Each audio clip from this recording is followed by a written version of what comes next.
You're all trying to play tennis, but you got snow's balls. You're making quite a racket trying to pull those strings. Why don't you stop doing that and listen to me? Okay, so I've started stringing my racket with my tabletop drop weight. You can see there, drop weight stringing machine. And this is more for my friend Tack, who is borrowing my stringer and needs to know probably a few things about how to start. This racket, because there are 8 holes in the bottom at the throat down here,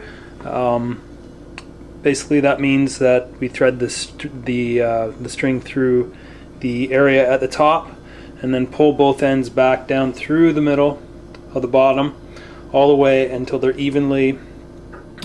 even length, each string.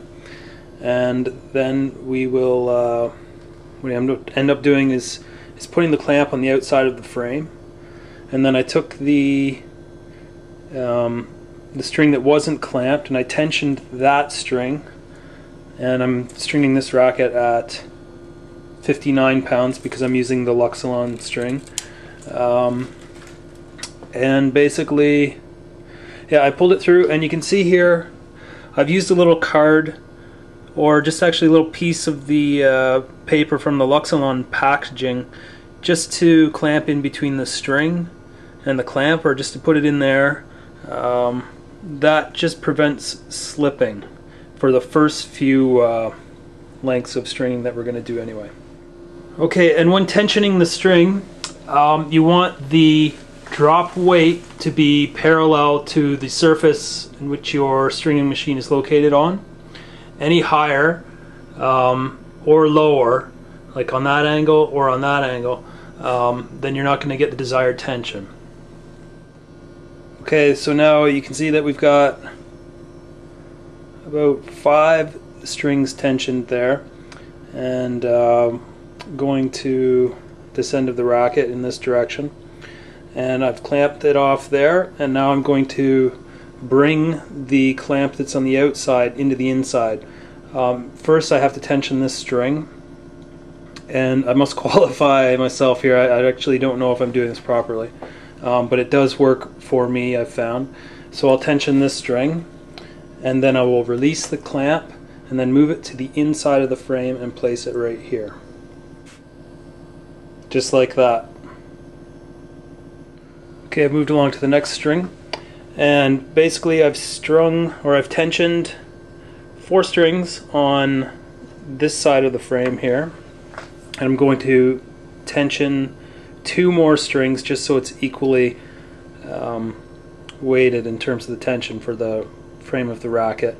And then I will probably come back to this side, do 2 strings, go to that side, do 2 strings until I tie off the mains. I forgot to mention this is a 2-piece string job, and I'll tie off the mains down here, and I'll show you that later.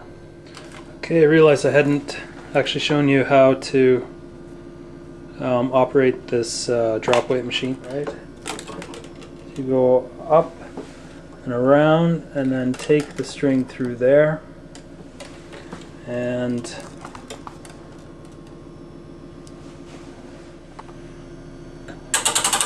just hold the thing here, whatever it's called, and let the tension rod fall down.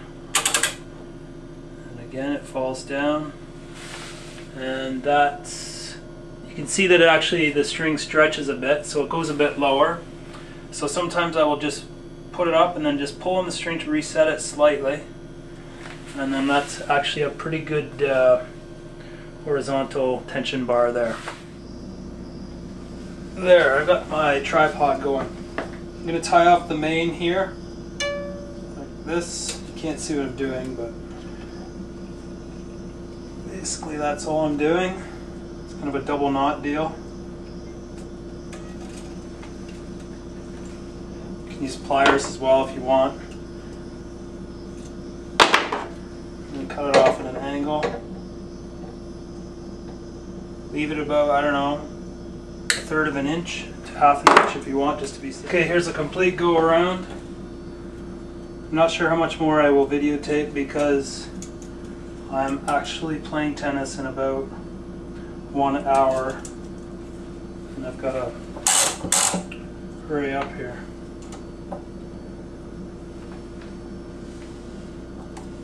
Oh dear, we've got a problem here. This one's not quite long enough, this string, so I must have measured incorrectly. So I'll show you what I do in these cases. Basically, I take an old piece of string from the racket, the string that is no longer good, from the old racket that I cut out, and I just make it longer. It's kind of a ridiculous thing, but these are the things that I've encountered through my few years of stringing rackets. It's kind of hard to actually get it tight. It's a series of ridiculous knots.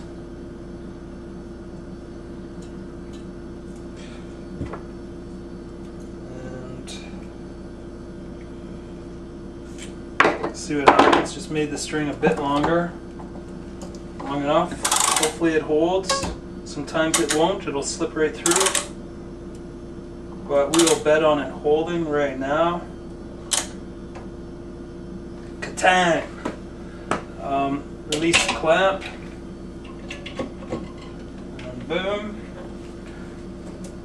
There we go. We'll cut off, I don't know, right about here, we'll say. And we'll take it to the 7th hole for this racket, or is it the 6th one? The 7th hole from the middle, 1, 2, 3, 4, 5, 6, 7. It varies for each individual rackets. You go to stringforum.net, I believe. That's the address to find out the string pattern for your particular racket and where to tie off the knots and whatnot. No pun intended. It's okay to release the clamp after tying the first knot. A second. This might break. Nope, we're good. Tie it off. Cut it off, rather. You're all trying to play tennis, but you got nose balls. You're making quite a racket trying to pull those strings. Why don't you stop doing that and listen to me sing?